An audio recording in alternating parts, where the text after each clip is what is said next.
good morning, good morning. Hey, 1,000 people love you.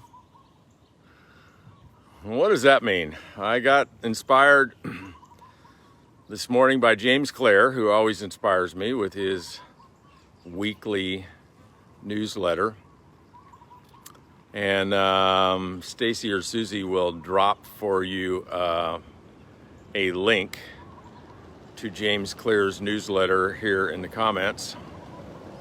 And Stacy and Susie, drop my custom link, please, in here, so James knows I'm talking about him. Good morning, Chucks. So what does that mean, that 1,000 people love you? Well, James laid out a quote this morning, which just got my attention. Stacy, check your email from me this morning about James Clear, and you'll know what link to drop.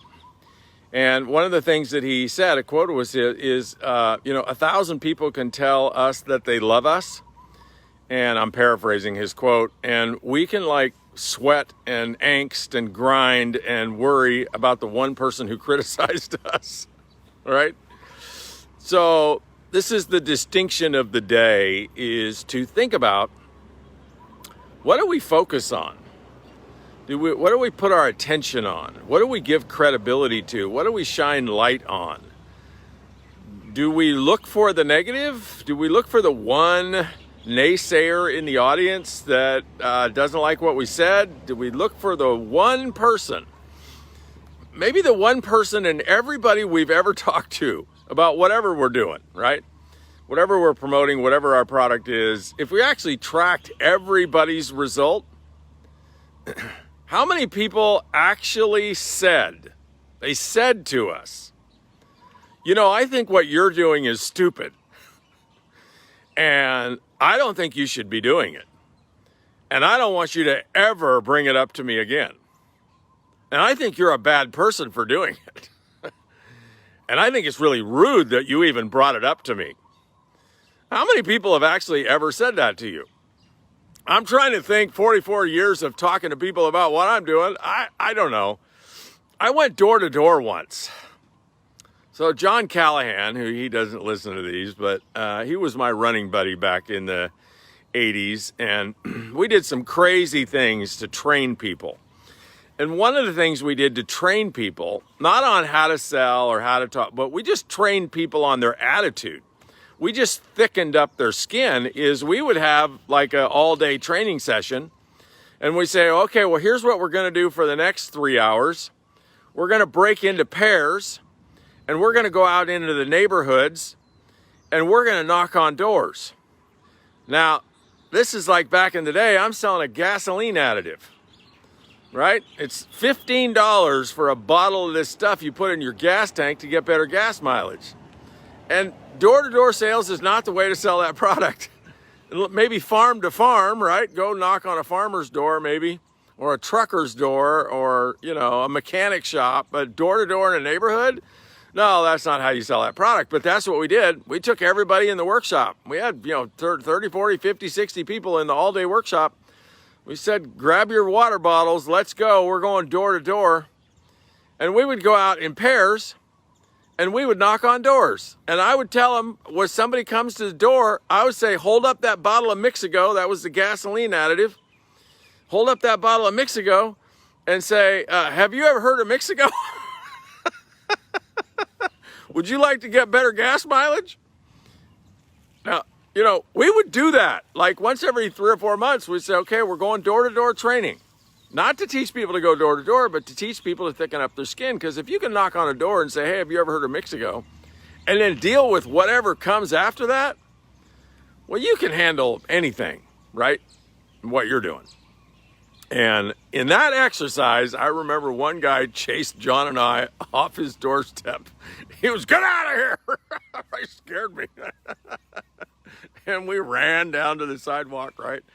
And I've told you before, if you're alone and you're out in the world in business development and recruiting and sales, and you get rejection, it can be devastating. But of course, it's our mind that makes us devastating. It's what we make up, right?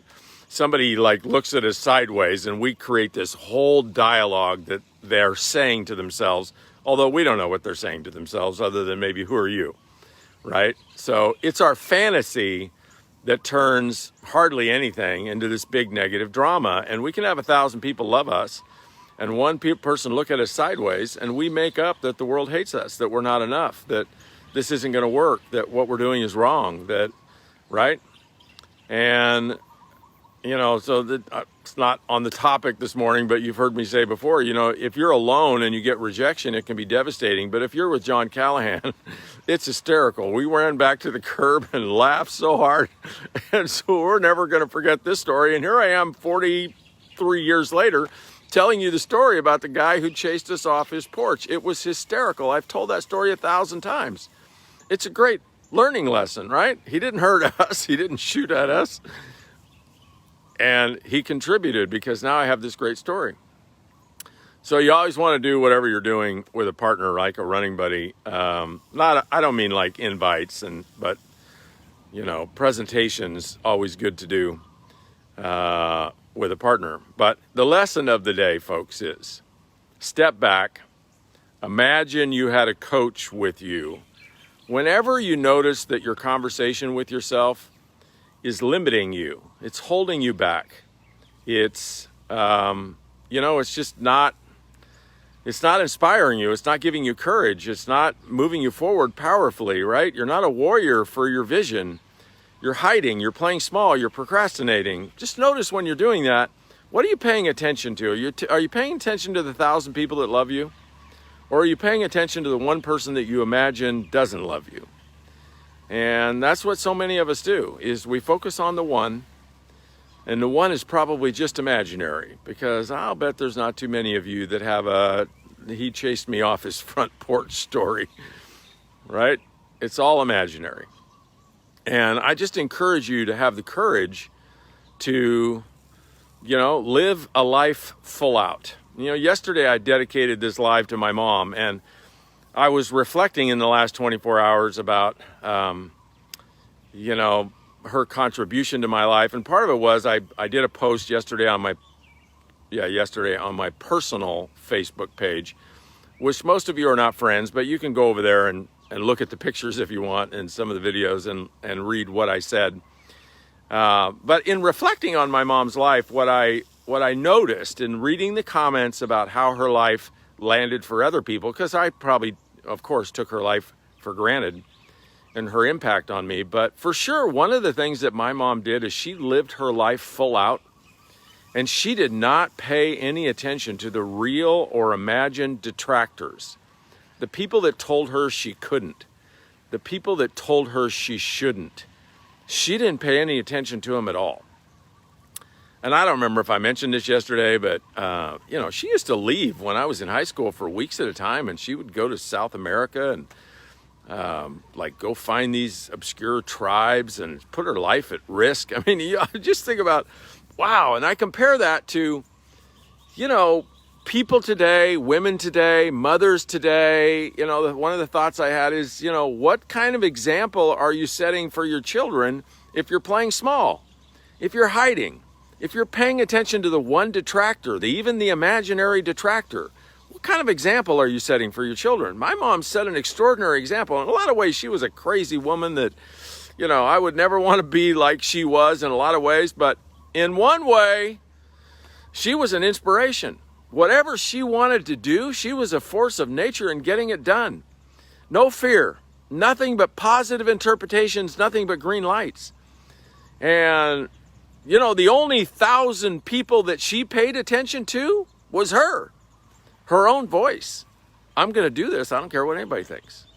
And yeah, she was a rebel, but that's not why she did things. She did things because she wanted to do things.